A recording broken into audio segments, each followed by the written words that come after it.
असं कारलं बनवल्यावर न खाणारे पण नक्कीच खातील आणि ते पण आवडीनंच खातील. त्यांना समजणार पण नाही मी कारलं खातोय की दोडका खातोय. अशा पद्धतीने केल्यानंतर एक नंबर भन्नाट आणि चवीला तर लई भारी लागतं. कडूपणा कुठं निघून जातो समजतच नाही. एवढं भारी होतं बरं का.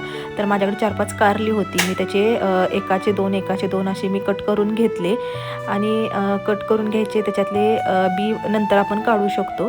तर व्यवस्थित असं एक मधून असं मी तर व्हिडिओमध्ये दाखवल्याप्रमाणे आपण चिरून घ्यायचं आहे आणि त्यानंतर पातेल्यामध्ये सगळे हे चिरलेली कारली आपल्याला एकत्र करायची आहेत. पूर्ण आपल्याला कट करायचं नाही आहे. तर फक्त आपण मसाले वांगा करताना कसं वांग्याला चिरा करतो ना, कापतो ना, कट करतो ना, तशा पद्धतीने फक्त एका साईडनं आपल्याला हे कारलं कट करून घ्यायचं आहे.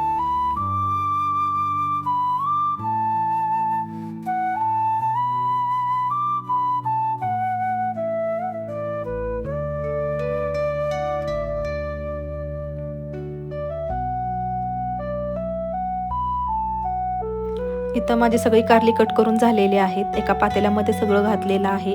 कारली एकत्र केलेली आहेत. पाणी टाकलेलं आहे. थोडंसं मीठ टाकलेलं आहे आणि इथं हळद टाकलेली आहे आणि हे सगळं आता आपल्याला काय करायचं आहे, एक 5 ते 5 मिनिटं तरी तो उकळून घ्यायचं आहे. आपल्याला डायरेक्ट शिजवून घ्यायचं नाही आहे. असं उकळून घेतलं ना आणि मिठाच्या आणि हळदीच्या पाण्यात तर कारल्याचा कडूपणा सगळा निघून जातो बरं का. तर आपल्याला इथं चांगलं असं उकळून घ्यायचं आहे. 5 मिनिटात उकळतं, पण शिजवायचं नाही आहे आणि शिजत पण नाही आहे बरं का हे लगेच. नाहीतर म्हणाल उकळून घेतलंय शिजेल, पण काय करायचं आहे आपल्याला हे उकळायचं आहे म्हणजे की कडूपणा निघून जातो. त्यानंतर इथं मी मसाला तयार केलेला आहे. याच्यामध्ये मी खोबऱ्याचं वाटण करून घेतलेलं आहे. खोबरं, जिरं, तीळ आणि एवढंच टाकलेलं आहे. याच्यामध्ये शेंगदाण्याचं कूट पण टाकलेलं आहे. आपण जसं वांगं भरताना मसाले वांगं करताना जो मसाला तयार करतो तोच मी मसाला घेतलेला आहे. दुसरं काही घेतलेलं नाही आहे. फक्त याच्यामध्ये साखर टाकलेली आहे बरं का. एक्स्ट्राची म्हणजे साखर टाकलेली आहे. तुम्ही बघू शकता याच्यामध्ये मी काय काय टाकलेलं आहे ते. आता त्यानंतर वांगं काय ते सॉरी कारलं छान उकळलेलं आहे, थंड झालेलं आहे आणि त्याच्यातलं पाणी पण काढून घेतलेलं आहे. थोडंसं गरम आहे बरं का. तर याच्यातली मी बी आता काढून घेत आहे बरं का. थोडा हाताला चटका पण बसतोय, तरी पण मी काढून घेत आहे. सगळे बी काढणार आहे आत्ता लगेच मी.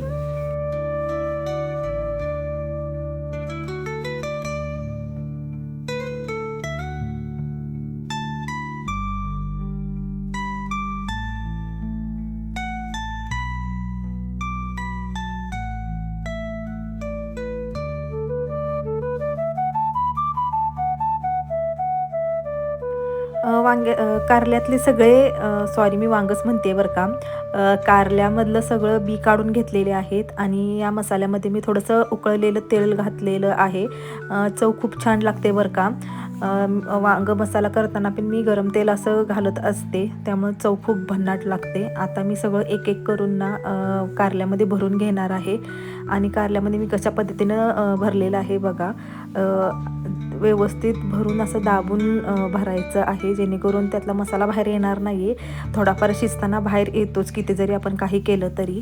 पण ह्या पद्धतीनं तुम्ही नक्की करून बघायचं आहे बरं का. आता पटकन आपण सगळी कारली भरून घेऊया.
तुम्ही बघू शकता इथं माझी सगळी कारली छान भरून झालेली आहेत आणि आता आपल्याला शिजवायचं आहे. मी काय केलेलं आहे बघा, कढी ठेवलेली आहे. कढीमध्ये तेल टाकलं, कांदा टोमॅटो छान असं फोडणीमध्ये टाकलेलं आहे. जिरे मोहरी पण टाकू शकता, कढीपत्ता पण टाकायचा आहे.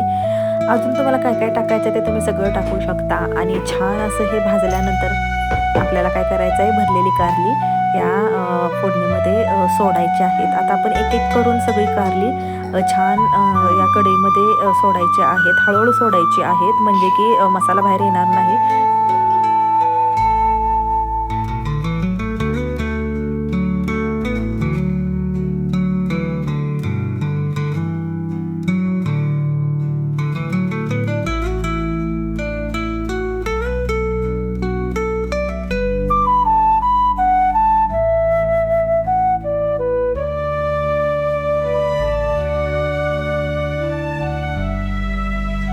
सगळी कारली तेलात सोडलेली आहे. मसाला पण राहिलेला टाकलेला आहे आणि छान आता मी झाकून ठेवलेलं आहे वाफवायला. आणि तुम्हाला त्याच्यामध्ये पाणी टाकायचं असेल तर टाकू शकता. जेवढं घट्ट पाहिजे तेवढं घट्ट करू शकता.